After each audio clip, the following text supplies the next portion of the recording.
সুন্দর আর্ট, ঠিক আছে। এটা কিন্তু সকলে পারে না। এই জালের ব্যাপারে যারা অভিজ্ঞ তারাই মূলত এই কাজটা পারে। তো দেখুন আমাদের এই ফিশারম্যানরা কিন্তু একেবারে ইয়াং ফিশারম্যান, তারা হচ্ছে এই কাজগুলো খুব ভালোভাবে পারে বিদায়ী তারা খুব সুন্দরভাবে দেখুন জালটাকে সেলাই করতেছে। দেখবেন এক পলকের ভিতরে কত সুন্দরভাবে দ্রুত এই কাজটা সম্পূর্ণ করে।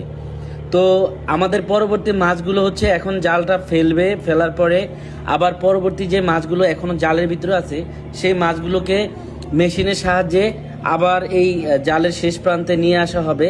তারপর প্রথমবার যেভাবে আমরা মাছগুলো উঠিয়েছিলাম আবার ঠিক সেভাবে এই আমাদের জাহাজের ডেকে উঠানো হবে।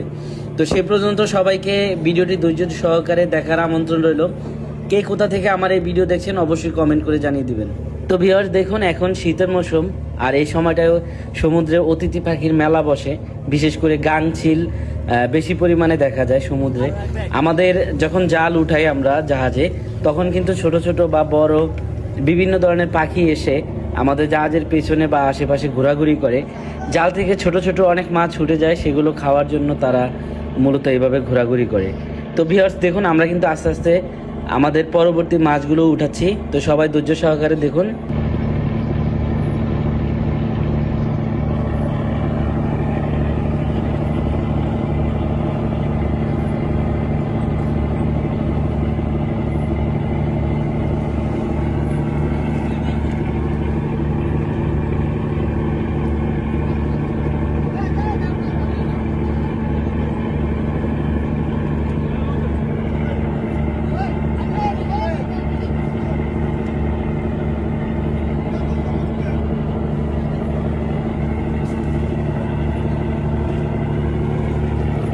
মাশাল্লাহ, আলহামদুলিল্লাহ ভিউয়ার্স দেখুন আমরা কিন্তু পরবর্তী মাছগুলো খুব সফলভাবে আমাদের জাহাজে উঠাতে সক্ষম হয়েছি।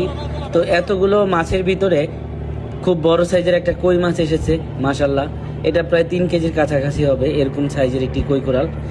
তো আমরা যে মাছগুলো পেয়েছি এগুলো হচ্ছে চাপিলা মাছ, তারপর হচ্ছে কলম্বো মাছ, চন্দনা মাছ, চৈঠা মাছ, সাথে ফাইসা মাছ আছে কিছু, এরকম মিলিয়ে অনেক ধরনের মাছ পেয়েছি। তো আমার